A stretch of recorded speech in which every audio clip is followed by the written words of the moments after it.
everyone may be terrified of the defiler meta out there, but I've got a hypothesis that the defiler meta might be dead. Check it out. So guys, I'm Jonathan Arkin. I'm a top Warhammer 40k player, and I'm a professional Warhammer 40 coach, and I am here to help you maximize every single game that you play on the tabletop so that you can improve your ability to critically think and crush on the tabletop. So in today, I'm going to go ahead and basically show you why I think defilers are freaking, if not dead, significantly worse in the meta, and I seriously doubt you're going to be seeing them spanned even without a nerf, which I think we're all expecting a nerf for them. So even if there is no nerf, just for the simple fact that we are now playing in 11th edition, they ain't good.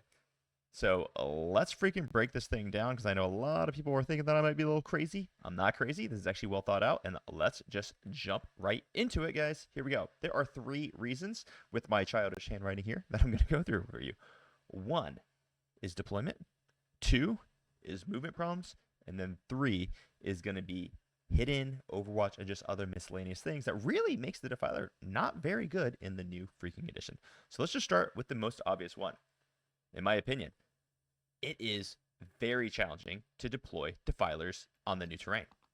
So let's say we're doing a World Eaters, or we're doing a not World Eaters. Let's say we're doing like an Emperor's Children, or even we're doing 1,000 Suns, or even we're doing a Pact Bound Zealot dreaded triple defiler list. On the new deployments, on the new maps, it's actually very challenging to deploy defilers. They are fat boys, and it's almost impossible to deploy them safely. So even on this map, you're going to basically be giving yourself a lane to where you can be shot from this angle turn 1, where whoever you're playing against can, if you're playing against, I don't know, Space Marines, and they have 2 Lancers, they could just come up this flank and blast this guy turn 1. They can obviously come up this flank and just blast this guy turn 1. This guy is probably safe, right? So it's maybe possible that they can deploy 2 defilers here. And even if they do it like this, well, I got to be real with you guys. These 2 defilers are not doing anything for quite a while. And they're going to run into really, really big issues, because even if they do deploy safely here, well, they're not grabbing any good lanes in turn 1, because they only move 12 inches, which means even if they can touch this center objective here, they're not grabbing any good angles. And any angles that they might be able to grab is still going to be outside of hidden range for your opponent. So if your opponent is touching this train piece, let's say I just had these guys touching, they're still not going to be seen because of the new hidden rule. So defilers are actually going to be on a little bit of a struggle bus, not only because of deployment, because of a couple other things. So let me show you another thing that is really big deal. Let's say that this is Emperor's Children, and you're like, hey, no big deal. I'm just going to get a good advance roll, and I'm going to touch this terrain and see right through it. Because I'm Emperor's Children, I can just advance, touch right here, and see through it. No, it won't work that way, my friends, because now in 11th edition, we actually have really massive engagement range. So if I have a single infiltrator sitting in this base, in this example I'm giving orcs, with this 2-inch engagement range, this defiler cannot end the normal move within engagement range of Snickrot, which means if there's someone in the corner of this building on this example, and you'll find examples like this on every single map basically, the defiler can't land there. And the defiler can't land there. Heck, he can't even land here, because if he did, he would be on top of terrain pieces, and he can't do that. He can't even scoot back this way because he's too fat. Because here, he'd be on the wall on this side if I move him out of engagement range. So he can't even sit in this gap right here because he's too dang fat. Movement becomes a huge issue with the defiler on the new edition. In addition to that, let's talk a little bit more about this engagement range. A defiler with a 2-inch engagement range of its own, if you do the measurements here, let me do this on the green so it shows up really easy for you guys.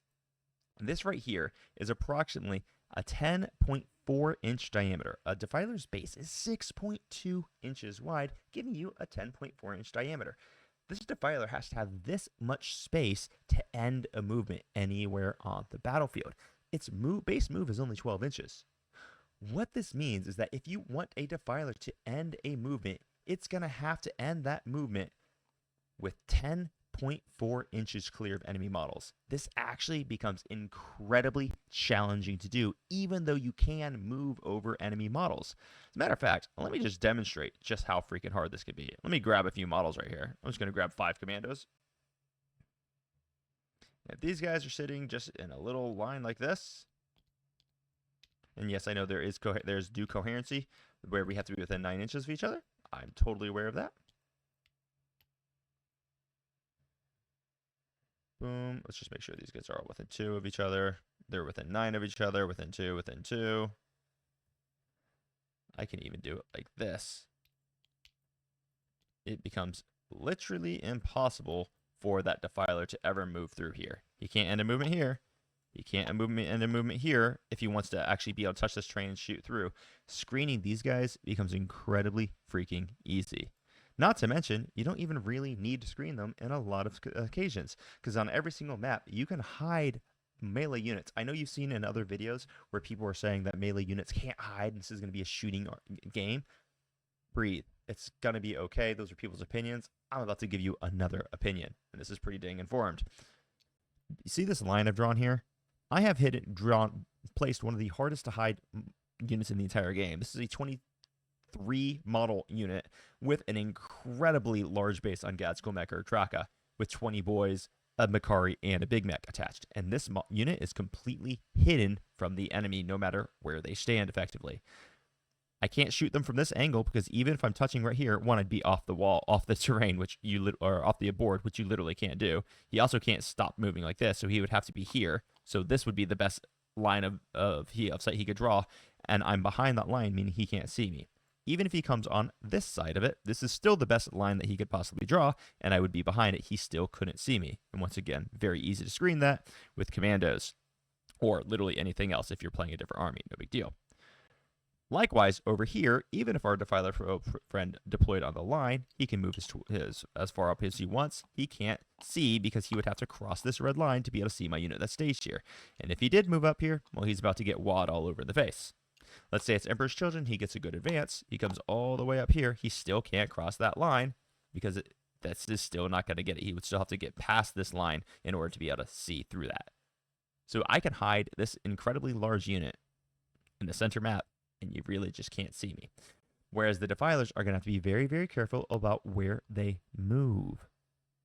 That is a very big problem. So defilers' movement, it becomes extremely challenging on all of the new maps. And this is one of the easier maps for them to move on and deploy on, mind you. I chose one of the easiest maps for them to deploy and move upon.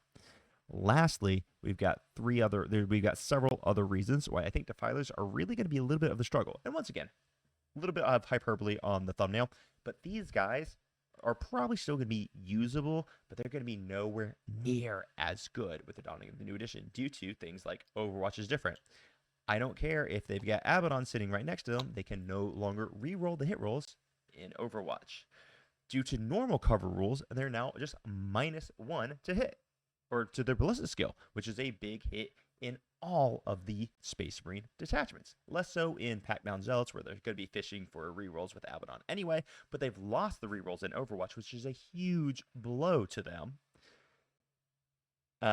Then, in addition to that, hidden is a 15-inch distance. So even if I was touching terrain in this position, the defiler still couldn't see me, or still couldn't shoot me. So that is another very, very big one. So the application of hidden and the loss of rerolls on Overwatch is hitting these guys really dang hard. Then you add in just the innate -1 ballistic skill to basically shooting everything in 11th edition. These defilers are feeling a lot worse than they were feeling in 10th edition. Once again, I'm not saying that one defiler is useless. They're necessarily a bad unit now, but they are not going to be terrors of the meta like everyone is currently thinking they are going to be. So I'm taking a little bit of a controversial take here, and I hope you guys consider these things, that you can do little details like just having this model in the corner of this objective basically shuts down all movement through this corridor, especially with these big, fat, freaking bases. You can stage your melee units very, very well in such ruins on the new maps. Even on a crazy map like this, which is one of the easiest ones for the defilers to move upon, you can still do it. So defilers, I'm not so hot on them, guys. Can't draw the line from here. Can't draw the line from down here. Where are you going to draw the lines from? Let me know what you guys think in the comments. Do you think defilers are going to be just as much of a menace in 11th edition? I really don't. And once again, this is without even accounting for the fact that they're probably about to catch a huge nerf bat anyway. So let me know in the comments down below if you think I'm right, if you think I'm wrong, whatever. If you want to know my thoughts on any of the other crazy units and awesome things that are dropping 11th edition, write it down below and I will take a look. And you know I always read all the comments. So until next time, everybody, crop on. Bye-bye.